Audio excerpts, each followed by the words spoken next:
Hey everyone, it's me Missy with Missy's Guidance and Tarot. So this is just some observations, thoughts. I don't even know what to call this one, but here, let's go. So one of the things that bothers me is the fact that when you go to make shorts on YouTube, right?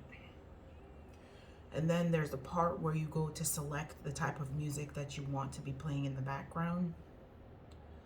If the music is available for you to choose from, why is it that when you finally select the music and then when you upload the video, either you're being partially blocked or you're getting, what's the thing?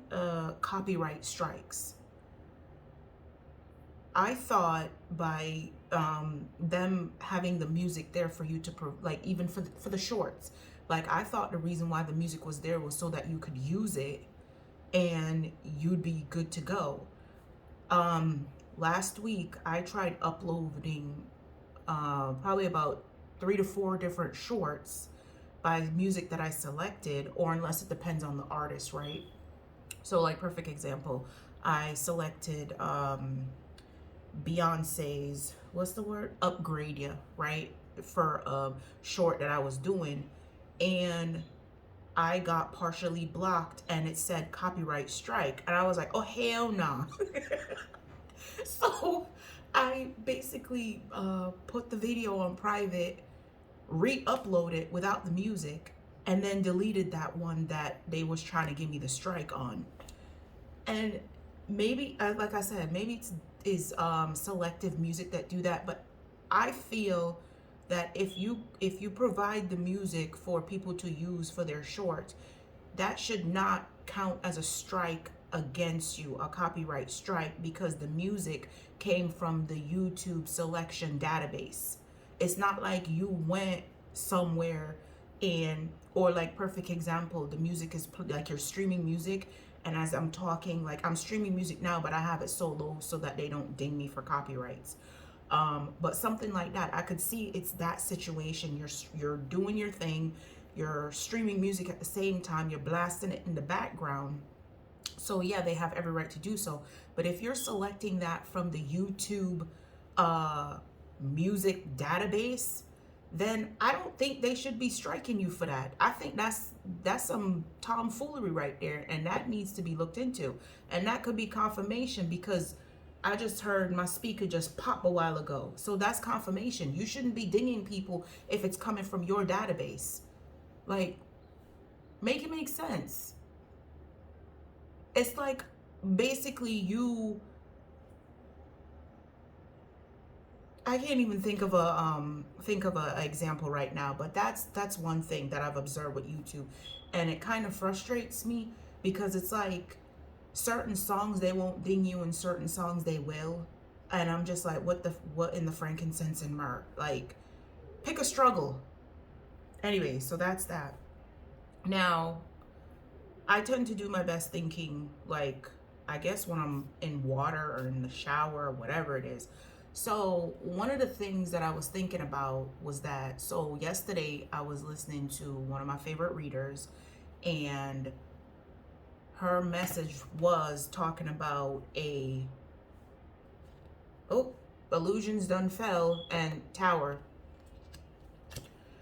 So that could be pertaining to the YouTube thing that I just said. I don't know, because I was just straightening out the cards. But anyways, so I was listening to one of my favorite readers, and she basically said there is a twin flame. Her message was there was a twin flame that was not ready, that come with a lot of drama.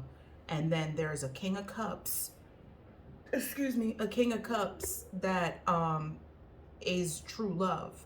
So basically, it's not your twin flame, which is the, from in my book, is like the highest I guess relationship of all. And then after that, it's like, you know, it trickles down like that, but the twin flame is the top tier. So this person is not your twin. It's your it's a King of Cups energy, but it is true love. So it's like a high level soulmate, which is like a step down from the twin flame. But I'm not saying that in a negative way. I'm just saying it is what it is. Anywho, so I was thinking, and I literally was like thinking hard about this. Like, if I had a choice between choosing all four kings in the upright in the deck, because remember, all four kings equal the emperor, but it's not the emperor, because the emperor, I guess, would be in my book classified as the twin. I don't know. But if you had to choose between an individual, so if you had to choose between an upright King of Cups, an upright King of Swords, an upright King of Pentacles, and an upright King of Wands, which would you choose? And I was literally pondering this, and I thought about it, and I'm like, all right, so let's start with the King of Swords. The King of Swords is very logical thinking, and it's the same question if you were a man and you had to choose between one of the upright queens in the deck, the Queen of Cups, the Queen of Swords, the Queen of Pentacles, and the Queen of Wands. Which one would you choose? Because the Empress represents all four upright queens in the deck, and then the Empress in reverse represents all four queens in the reverse, the negative side of it. So I'm looking, I'm like, okay, so if I choose the King of Swords, the King of Swords is very mental, right? He's very logical thinking, like intellectually speaking. And I'm like, all right, so if I were to choose the King of Swords, if something supernatural was happening, dude would have definitely had some explanation to explain it away. Like, let's say, for example, like, I don't know, there's a cup sitting right here, and all of a sudden the cup shifted slightly. This dude would have literally been like, well, you know what? Seeing the gravitational pull of the from the earth, and then the aerodynamics of the air coming through your window, and then the angle, and this, that, and the third, that would explain the reason why the cup moved. So I'm like, all right, this dude's always gonna have to find a logical reasoning as to why something happens. So they're very, I would guess you could say they were very tunnel vision. They can't really think outside the box. That, who knows, maybe your house is haunted and the cup swift moved because a ghost was trying to tell you something. I'm just saying, like, that's an example. So then I was like, all right, so let me table the King of Swords for a minute and ponder some more. So then I was like, all right, so now that leaves me with the King of Pentacles, the King of Wands, and the King of Cups. I said, all right, let me tackle the King of Pentacles. So if I chose okay, but I don't know why my speaker is doing that. So I said, all right, let me do the King of Pentacles. So if I chose the King of Pentacles, right, this person is a boss. This person, like, knows how to run stuff. It's a father figure. This person is very, what's the word? Like, I guess fruitful, abundant. This person, you could give them a seed and then they grow like an apple tree or something like that. They're very fruitful.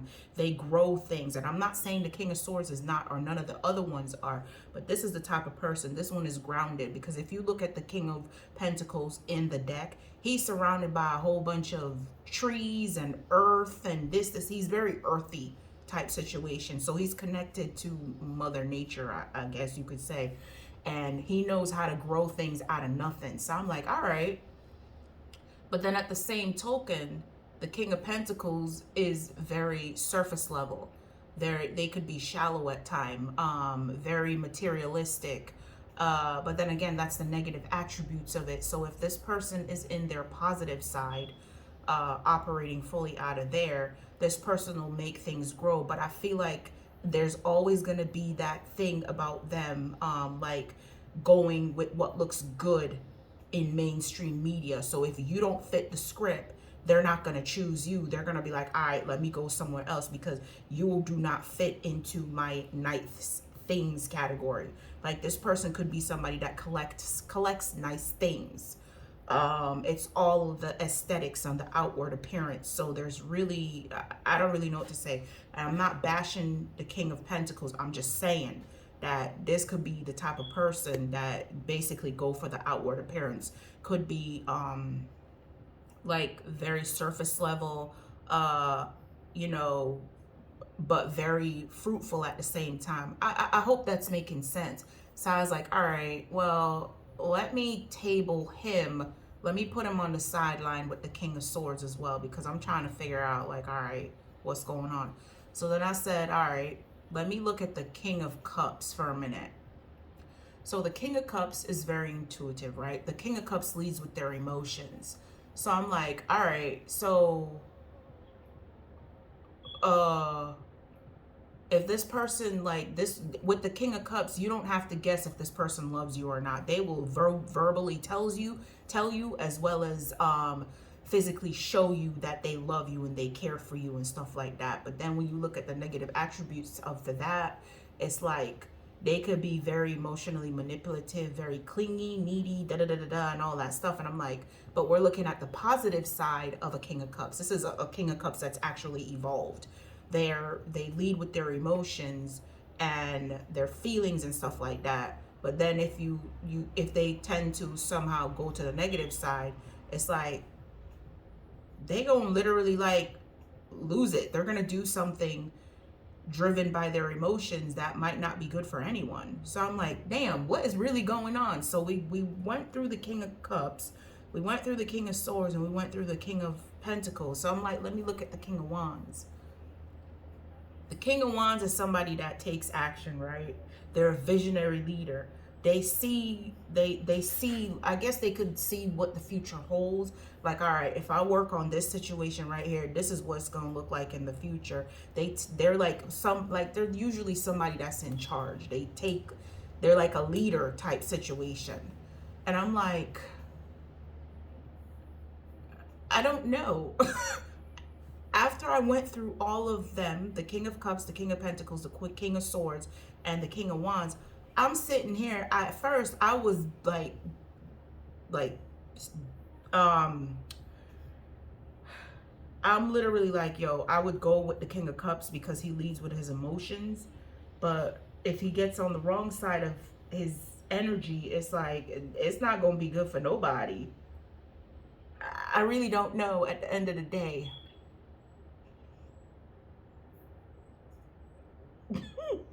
So I guess that's what I came to the conclusion. I wouldn't know which one to choose, because I see the good qualities in all of them, which it would be great if you could get the Emperor, because the Emperor the Emperor in the upright, he exhibits all positive attributes of the King of Swords, King of Cups, King of Pentacles, and King of Wands. And now that I'm looking at it even deeper, it's like all of them, even though they have their strong suits in their own right, they're all just as equally as important. No one is better than the other. No one's less than the other. They're all equal, because I went through all of them, and at the end of the day, I couldn't decide who I would choose, because they're all equally important when they're in the upright. Let's not forget that, when they're in the upright. And all four of them are needed to create the Emperor. So it's like you can't knock the King of Cups for being in his emotions. You can't knock the King of Swords for being logically thinking. You can't knock the King of Pentacles for liking nice things and, you know, running stuff and making things grow out of nothing. And you can't knock the King of Wands for literally being this leader, like, you know, taking the initiative to do something and get stuff done. You can't.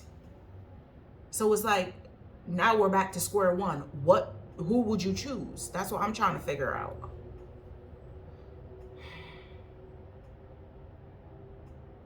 Because they all have good qualities, like positive qualities. But then at the same token, it's like, maybe I would need to look at the negative attributes to see which is the worst out of all of them, and then make my decision then. I don't know.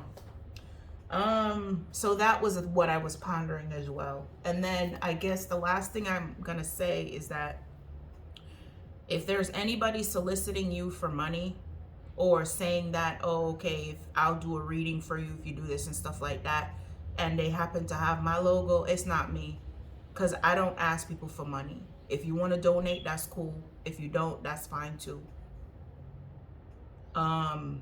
Yeah, because there's a lot of scammers going out there stealing from people, and it's not cool, especially if these people are working very hard to get, you know, like to build something. Like, I started this channel from the ground up, and like, I didn't know what I was doing. I didn't have any guidance and whatnot. I literally just came here, sat in front of my laptop, and just started pulling cards. And then after that, it's like my laptop went kaputzi. So now I'm using my phone, and even that is giving me issues too. So it's like, you work very hard to do certain things because this is not easy, and it's like getting the subscribers can be very difficult.